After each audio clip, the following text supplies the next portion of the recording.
자, 수험생 여러분 안녕하세요. 자, 지금부터요. 2024년 제35회 공인중개사 자격시험에 대비해서 저희 토마토 TV에서요. 공인중개사 전 과정을 여러분과 함께 강의하는 저는요. 민법 및 민사특별법 맡은 박기인이라고 합니다. 반갑습니다. 자, 이제 여러분들하고 이제 지금 이제 올해가 이제 34회고요. 이제 35회를 시험을 대비해서 합니다.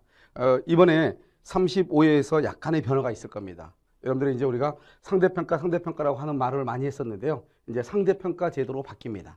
그래서 아마 내년 1월 달이나 이렇게 이제 발표가 있거나 그렇지 않으면 시험 치고 나서 발표가 있을 예정인데요. 그래서 3년 이후에요. 뭐를 하냐면 상대평가로 바뀝니다. 그럼 상대평가라는 것은 1차 과목은 절대평가로서요. 60점이 되면 무조건 합격을 하는 것이고 2차 과목이요. 이제 이것을 상대평가제로 바뀝니다. 이때 이제 주택관리사의 경우 상대평가는 어떻게 하냐면 주관식 반, 객관식 반으로 이렇게 나눠져 있거든요. 아직 우리 이제 공인중개사는 어떻게 할 것인가 아직 정확하게 나와 있지 않지만 할 수 있는 방안은 주관식과 객관식을 혼용하는 그래서 상대평가를 하는 방법이 있고 또 하나는 전체 다 오지선다형으로 하되 항상 해년마다요. 예를 들어서 15,000명을 최종 합격자로 정한다. 숫자로 정해놓고 15,000명 안에 들면 합격. 점수가 높든 낮든 15,000명에 들지 않으면 불합격하는 그런 제도를 취할 수도 있는데요. 뭐 이런 제도를 취할 가능성이 좀 많지 않을까 이런 생각이 들죠. 그래서 여러분요. 3년 안에 우리가 이제 공인중개사가 뭐로 바뀐다? 상대평가 제도로 바뀐다. 그렇기 때문에 여러분들이요. 지금부터 열심히 하셔가지고 올해 꼭 여러분들이 전체 다 합격할 수 있도록 하시면 되고요. 만약에 여러분들이 이제 34회 이제 시험이 이제 곧 이제 치러지고요. 그다음에 이제 35회가 이루어집니다. 그래서 지금부터 강의를 하도록 하겠습니다. 자, 이제 민법이고요. 이것은 그림으로 읽는 민법 체계도라고 되어 있어요. 그럼 여기서 이제 여러분들이요. 그림으로 읽는 민법 체계도라고 하는 것이 무엇이냐? 그것은 항상 우리가 언어라고 하는 것은 이렇게 제가 말로 하는 음성적인 언어가 있는가 하면 몸으로 제스처라는 어떤 행동 언어가 있죠. 그런데 그림으로 나타내는 언어라고 하는 것이 있는 것이죠. 이것은 법이라고 하는 것이 우리가 이제 상당히 좀 복잡하고 그러지만 이것이 현실적으로 와닿지 않는단 말이죠. 용어도 좀 특이하고요.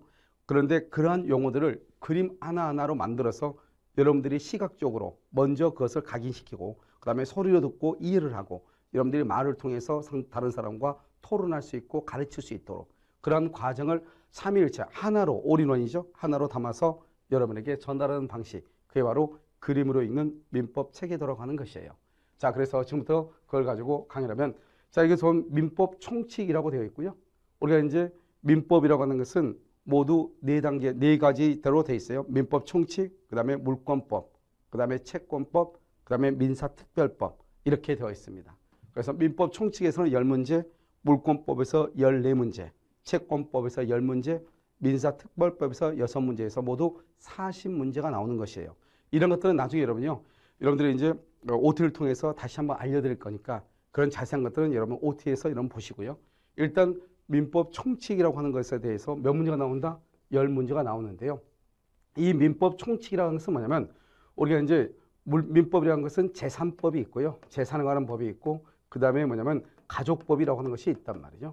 이 재산에 관한 법이 뭐냐면 물권법이라고 하는 것이 있고 채권법이라고 하는 것이 있고요. 그 다음에 가족법에는 친족법이라고 하는 것이 있고 그 다음에 상속법이라고 하는 것이 있는데 이것은 우리 시험법이 아니고 우리는 재산에 관한 법 그래서 물권과 채권을 우리 여기서 시험에 나오는 것이고 이 물권법에서 특별법이 뭐냐면 부동산 실명법이라고 하는 것이 있고요. 그 다음에 가등기 담보법이라고 하는 것이 있고 가등기 담보법 그 다음에 뭐가 있냐면 집합건물의 소유 및 관리에 관한 법률이라고 해가지고 집합건물법이라고 하는 것이 있습니다. 집합건물법. 그 다음에 채권법의 특별법은 주택임대차 보호법이라고 하는 것이 있고 상가건물 임대차 보호법 이렇게 있죠. 결국 이것은 특별법이지만 물권에 관한 특별법, 채권에 관한 특별법이니까 결국 물권과 채권에 포함되는 것이죠. 그럼 민법 총칙이라고 하는 것은 무엇이냐? 이렇게요. 재산법과 그 다음에 뭐죠? 가족법의 전체를 아우르는 가장 그래서 기본적인 엑기스만 공통적으로 적용되는 사항만 묶어서 만들어 놓은 법이 민법 총칙이다. 이렇게 이해하시면 되는 것이에요.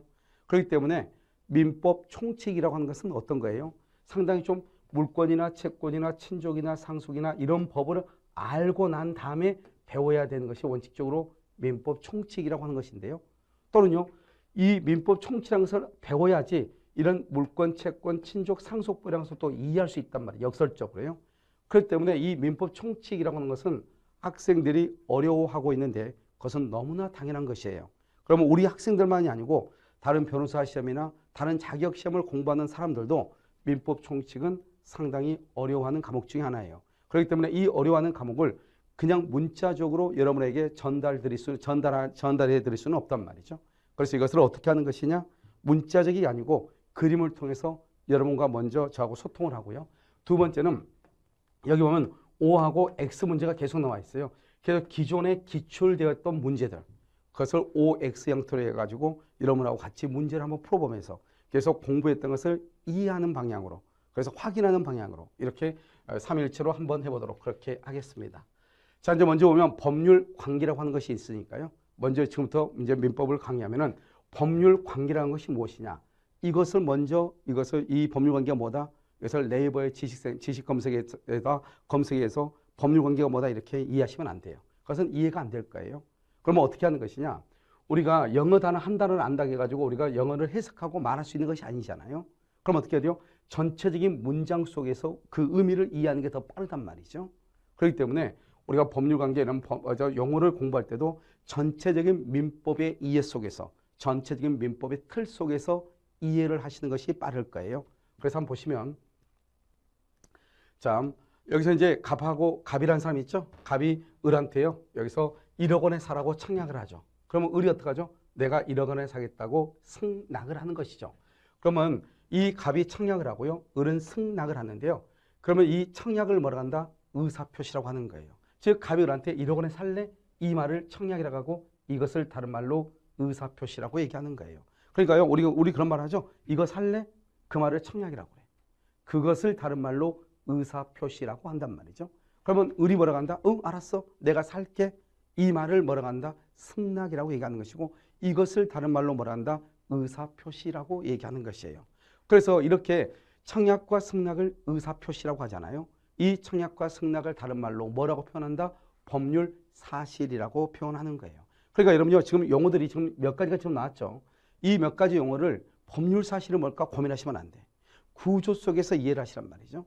법률 사실이라고 하는 것은 청약이다. 즉, 내 집 살래? 응, 내가 살게. 아, 이것을 뭐라고 한다? 다른 말로 의사표시라고 얘기하는 것이고, 이것을 다른 의미로 법률 사실이라고 얘기하는 것이요. 이렇게 이해하고 있으면 되는 거예요. 그러면 이렇게요. 먼저 내가 1억 원에 내 집 살래? 이렇게 청약하는 사람을 뭐라 한다? 의사를 표시했다. 의사. 말을 지금 했죠? 그것을 표의자다. 이렇게 얘기해요. 표의자.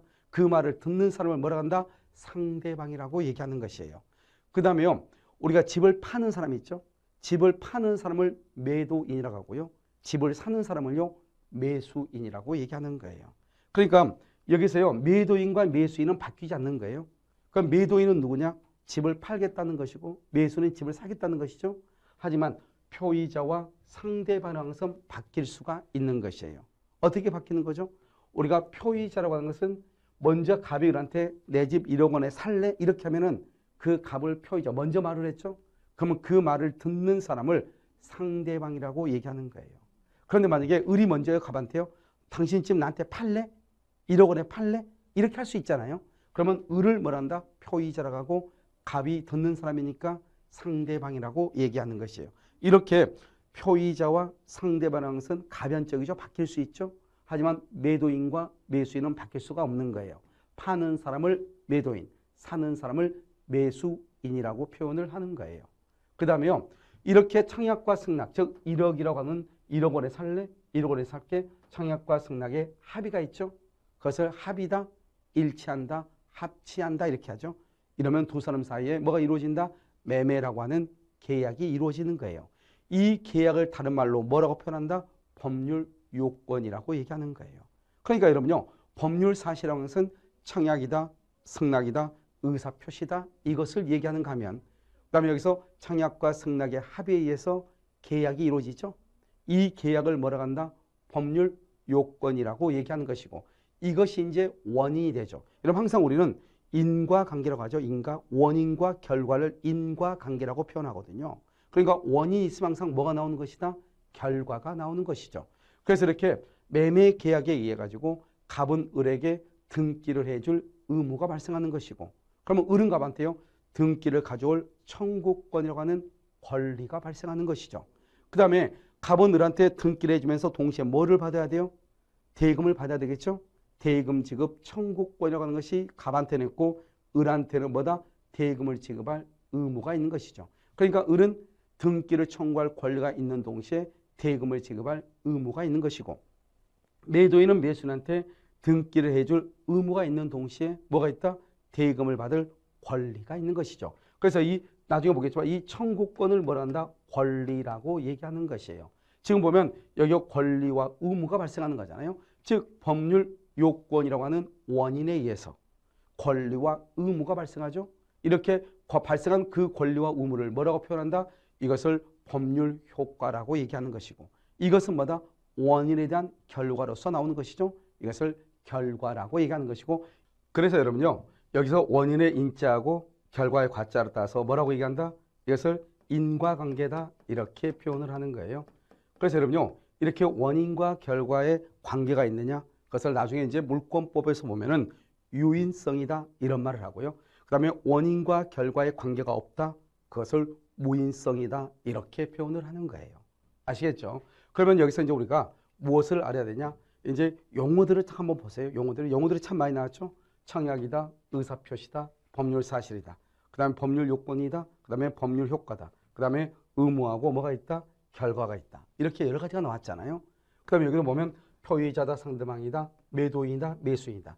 이런 것을 어떻게 해야 돼요? 이 그림을 통해서 일단 여러분들이 기본적으로 이해하고 있으면 되는 거예요. 그러니까 법률 사실이라고 하는 것은 청약과 승낙이다, 의사표시다. 그 다음에 법률 요건이라는 것은 계약이죠. 여러분들이 보면 수강계약하죠. 토마토 페이스하고 수강계약을 하죠. 그럼 여러분들이 강의를 듣고 싶다고 청약을 하고, 토마토 페이스는 예스라고 얘기하고 승낙을 하고, 그래서 수강계약이 이루어지죠. 그 수강계약을 법률 요건 원인행위라고 얘기하는 것이에요. 그것 때문에 여러분들은 지금 강의를 듣고 계시잖아요. 그 다음에 돈을 지급을 했잖아요. 그것을 뭐라고 한다? 법률 효과라고 하는 것이고, 그것을 결과라고 얘기를 하는 거예요. 알겠죠? 그러니까요, 이 우리가 중요한 것은 이 법률 효과라고 하는 결과인데요. 이렇게 이제 여러분요, 나중에 이제 보면 이 법률 효과를 뭐라고 한다? 법률 행위의 목적이다, 법률 행위의 내용이라고 얘기하는데, 이 목적이라고 하는 것은 뭐냐면 계약을 체결한 갑과 을이 건물에 대해서 계약을 체결한 최종적인 목적은 뭐냐 이 말이죠. 그 목적이라는 것은 갑은 대금을 원하는 것이고, 을은 매수인은 등기를 원하는 것이다 이 말이죠. 그러니까 갑과 을이 지금 건물에 대해서 1억 원의 청약과 승낙을 통해서 계약을 하게 된 첫 번째 이유라고 하는 것은 무엇이냐? 그것은 대금하고 등기다. 최종적으로 이것을 우리는 뭐란다? 이 사람들이 원하는 최종적인 목적이죠. 그 목적을 법률행위의 목적, 법률행위의 내용, 다른 말로 법률 효과라고 얘기하는 것이에요. 그래서 여러분들이요, 나중에 이제 가지고 있는 기본서를 보시면 뭐가 나오냐? 항상 법은 첫 번째가 뭐냐면 의예요. 의. 두 번째가 뭐냐면 요건이에요. 세 번째가 뭐냐면 법률 효과예요. 그래서 여러분들 항상 책은 이렇게 쓰여 있어. 의, 요건, 효과 이렇게. 그래서 여러분들이 만약에 비진이 표시를 한번 펼쳐보시면 1번이 의고, 2번이 요건이고, 3번이 효과예요. 이렇게 쓰여 있는 경우도 있고, 법률 요건, 법률 효과 이렇게 쓰여 있는 경우도 있단 말이죠. 그랬을 때 여러분들이 책은 항상 이렇게 3단 구조로 되어 있구나. 이것을 이해하시면서 먼저 기본서를 한번 보시면 되는 것이고요. 그 다음에 이렇게 이걸 뭐란다? 권리하고 의무가 있죠. 이것을 권리, 의무 관계라고 하죠. 그럼 딱 보면 뭐예요? 여러분 여기서 보면 뭐를 할 수 있죠? 권리가 있으면 뭐가 있어요? 의무가 있고, 권리가 있으면 뭐가 있어요? 의무가 있죠. 이것을 뭐라고 표현한다? 권리하고 의무는 상호 대응한다 이렇게 얘기해요. 즉 99%는 권리가 있으면 의무가 있고, 의무가 있으면 권리가 있다 이런 말이죠. 이것을 뭐라고 한다? 권리와 의무가 상호 대응한다 이렇게 표현을 하는 거예요. 아시겠죠? 그럼 언제나 권리가 있으면 의무가 있냐? 그건 아니고, 알겠죠? 권리만 있는 경우 형성권이라는 것이 있고, 의무만 있는 경우, 예를 들어서 뭐 보고 의무라든가 그런 경우도 있단 말이죠. 그런 것 빼고는 99%는 권리가 있으면 의무가 있고, 의무가 있으면 권리가 있는 거예요. 이것을 우리는 뭐란다? 권리와 의무가 상호 대응한다 이렇게 얘기하고, 이 권리와 의무를 줄여서 뭐라고 한다? 권리관계라고 표현하는 거예요. 왜 그러냐? 우리는 권리가 있고 의무가 있죠. 하지만 의무를 이행하는 것보다는 권리를 주장하기를 더 좋아한다 이 말이죠. 그러니까 권리가 있으면 의무가 있고 의무가 있으면 권리가 있음에도 불구하고 권리를 주장하기를 좋아한다. 이것을 뭐라 한다? 권리 본위주의 사상이다. 이렇게 표현하는 거예요. 그러니까 권리와 의무를 줄여서 뭐라 한다? 권리관계다. 이렇게. 그러면 권리관계라고 하는 것은 권리만 있는 것이냐? 그것은 아니란 말이죠. 이 권리라고 하는 말 속에는 항상 뭐가 숨겨져 있다? 의무라고 하는 것이 항상 숨겨져 있다 이 말이죠. 이것을 뭐라고 표현한다? 권리관계. 다른 말로 권리-의무관계라고 하고 이것을 다른 말로 뭐라고 한다? 법률관계라고 얘기하는 것이에요. 그러니까 우리가 처음에 제목이 법률관계잖아요. 그럼 이 법률관계라고 하는 말이 무슨 말이냐? 그것은 권리관계를 얘기하는 것이다. 다른 말로 권리와 의무관계를 얘기하는 것이다. 이렇게 얘기하는 것이죠. 그러면 이렇게요. 이 법률관계하고 비교되는 게 뭐가 있다? 인간관계라고 하는 것이 있어. 여기 보면 인간관계 있죠? 이 인간관계라고 하는 것은 뭐다? 반대니까, 비교가 되니까 권리와 의무가 없는 것이죠. 예를 들어서 여러분 호의동성처럼요. 뭐냐면 공짜로 차를 태워주는 경우가 있잖아요. 그럼 공짜로 차를 타니까 나한테 뭐죠? 그 택시비와 같은 비용을 청구를 못하죠. 청구권은 없는 거잖아요. 알겠죠? 그러니까 권리가 없는 거죠. 나도 비용을 지불할 의무가 없는 거죠. 이렇게 권리와 의무가 없는 것. 이것을 우리는 뭐란다? 인간관계라고 얘기하는 것이에요. 그래서 예를 들어서 뭐가 있냐면 부부 간에 또는 부모와 자녀 간에 또는 형제 간에 친구들끼리 약속을 하잖아요. 그 약속을 지키지 못했다. 통상적인 약속, 만남의 약속이라든가 부모가 자식한테 뭘 사준다고 했는데 못 사주거나 아내가 남편한테 남편이 아내에게 뭔가를 약속했는데 그 약속을 지키지 못했다고 해서 우리가 권리를 침해당했다. 저 사람이 의무를 이행하지 않았다. 이런 말을 사용하지 않잖아요. 그것은 인간관계이기 때문에 그런 것이에요. 이런 인간관계의 경우에는 권리와 의무가 없단 말이죠. 이것을 우리는 인간관계라고 하고 이 어떠한 이 권리와 의무관계가 발생하죠. 이것을 법률관계라고 얘기하는 것이에요. 그러니까 법률관계는 권리관계, 권리, 의무관계로 이루어진 것이고 권리와 의무관계가 없는 것을 인간관계다. 이렇게 이해하시면 되고요. 이렇게 권리와 의무로 이루어진 법, 권리와 의무로 이루어진 것을 다루는 법, 그것을 실체법이라고 얘기하는 것이에요. 여러분 실체법이 뭘까? 실체가 뭘까? 이렇게 고민하지 말고 실체라는 것은 권리관계를 다루는 것이구나 이렇게 보시면 되죠. 그래서요. 이 실체법과 비교되는 게 또 절차법이라고 하는 것이 있는데요. 이 절차법이라는 것은 뭐냐? 우리 민법이라는 것은 실체법이거든요. 권리와 의무관계를 다룬단 말이죠. 그러면 권리와 의무라고 하는 것은 우리 민법에 의해서 발생해요. 그것을 실체법에 의해서 발생하죠. 그럼 권리와 의무가 있다고 해서 다 끝난 게 아니죠. 의무가 있는 사람은 이행을 해야 되고 권리가 있는 사람은 취득을 해야 될 거 아니에요. 그런데 의무가 있는 사람이 그 의무를 이행하지 않는다 이 말이죠. 그럼 어떻게 해야 돼요? 의무를 이행하도록 강제력을 발동을 시켜야 되겠죠. 그것을 뭐란다? 민사소송법이라고 하는 거죠. 즉 의무가 있는 사람의 의무의 이행을 강제시켜 그것을 절차법이라고 하는 것이고 만약에 매수인의 경우는요. 등기 청구권이라는 청구권이 있잖아요. 그러면 청구권이 있다고 되는 것이 아니죠. 내가 가지고 있는 것은 권리잖아요. 그러면 이 권리를 어떻게 해요? 행사를 해야 되겠죠. 그럼 내가 등기 청구권이 있다고 해서 되는 것이 아니고 등기를 가져와야 될 거 아니에요. 이 등기, 권리, 발생한 권리, 민법에 의해서 발생한 권리를 가져와야 되겠죠. 그것을 우리는 뭐라고 한다? 그것을 절차법, 즉 다른 말로 부동산 등기법이라고 하는 법에 의해서 등기를 가져와. 그러니까 우리 민법은 권리와 의무가 발생한 데까지 여기까지만 우리 민법인 것이에요. 이렇게 해서 발생한 권리를 실현시켜주는 것, 그것은 절차법이고 의무를 이행해야 되는데 의무를 이행하지 않으면 그 의무를 이행하도록 강제력을 발동하는 것, 그것을 절차법이라고 하는 것이에요. 그 강제력 속에는 의무의 이행을 강제하는 민사소송법, 그 다음에 등기를 가져오는 부동산 등기법 같은 것이 절차법에 속하는 것이에요. 무슨 말인지 알겠죠? 그래서 여기요, 우리가 실체라는 말 아주 잘 알고 있어야 돼. 항상 여러분 이 실체라고 하는 것은 뭐냐? 권리, 의무를 얘기하는데 이 권리, 의무를 줄여서 권리관계라고 얘기하는 것인데요. 이것은 나중에 우리가 물권법에서 부동산 등기법이라고 하는 것을 가면 무슨 말이 나오냐? 실체관계에 부합하는 등기다 이런 말이 나와요. 그 말은 뭐냐? 우리가 원칙적으로 소유자잖아요. 소유자가 갑이잖아요.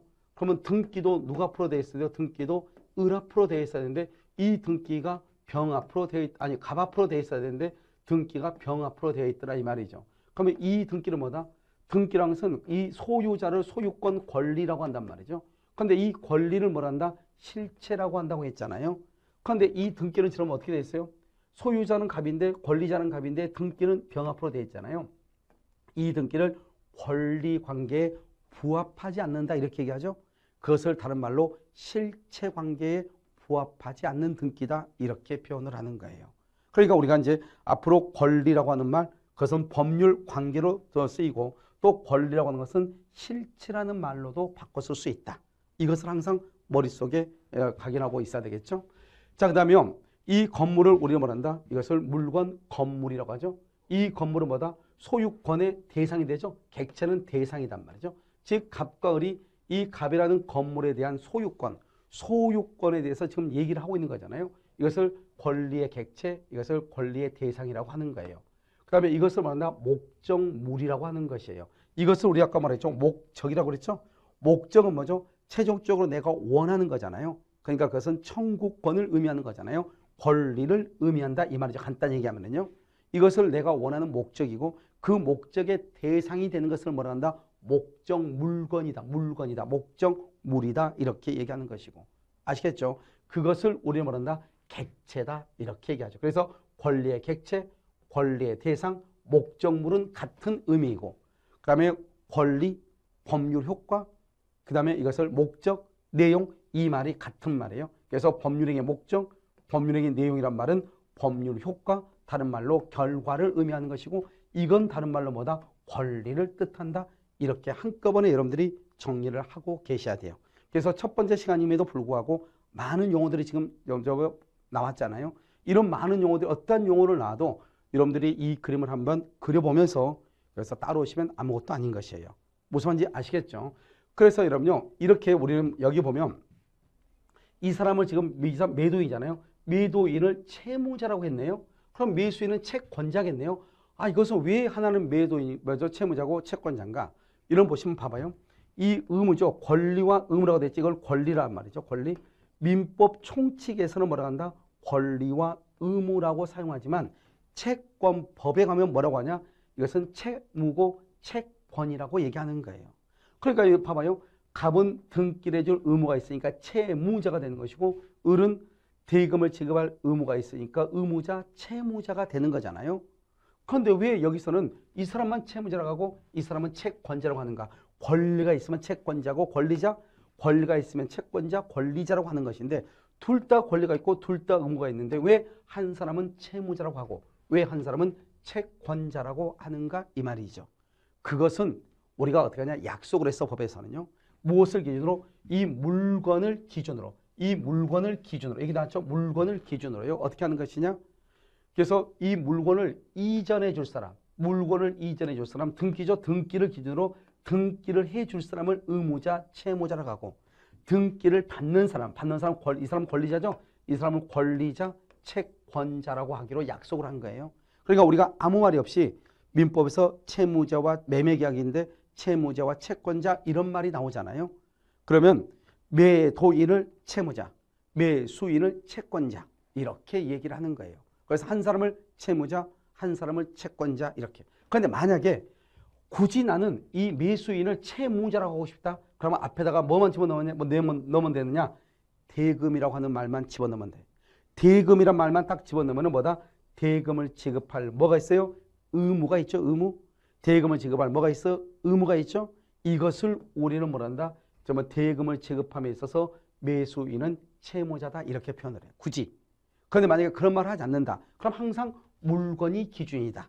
그래서 물건을 기준으로 해서 물건을 이전해 줄 의무가 있는 등기를 이전해 줄 의무가 있는 사람을 채무자라고 하고 물건을 넘겨받을 사람 그 사람을 채권자라고 표현을 하는 거예요. 그러니까 매수인은 채권자, 매도인을 뭐라고 표현한다? 채무자라고 표현을 하는 거예요. 무슨 말인지 아시겠죠? 그래서 여러분들이 이것을 잘 보시고 이 그림 하나를 잘 이해를 하셔야 돼요. 별거 아닌 것 같아도 아시겠죠? 그래서 여러분들이 이제 채권자는 뭐고 채무자는 뭔가 하는 것을 봤으면 그런데 우리는 항상 이 목적이라고 하는 것이 있고 목적물이라고 하는 것이 있는 거잖아요. 물은 물건이란 뜻이에요. 물은 물건을 줄이면은 물이라고 하는 거예요. 그런데 여러분 고용계약에서는 목적은 있죠. 목적은 뭐죠? 노동력을 제공하고요. 그 다음에 뭘 받죠? 임금을 받죠. 이게 주된 목적이죠. 근로자는 노동력을 제공하고 그 다음에 사업자는 노동력을 제공받고 근로자는 대신 임금을 받는 게 주된 목적이잖아요. 그런데 우리가 고용계약은 사람이 고용되는 거잖아요. 사람은 물건이 아니잖아요. 그러니까 고용계약의 경우는 목적은 있는데 목적물은 없다 이렇게 표현을 해. 99%는 목적이 있으면 목적물도 있단 말이죠. 그런데 고용계약은 목적은 있으나 목적물은 없다 이렇게도 표현을 하는 거예요. 무슨 말인지 아시겠죠? 자, 그럼 여러분들이 이제 이런 것을 가지고 우리가 이제 이것이 민법의 첫 시간이에요. 이것을 여러분들이 이해하셔야 첫 단추가 끼워져서 여러분들이 강의를 들을 수 있는 것이에요. 다음 시간에요. 다른 강의를 가지고 다시 찾아뵙도록 그렇게 하겠습니다.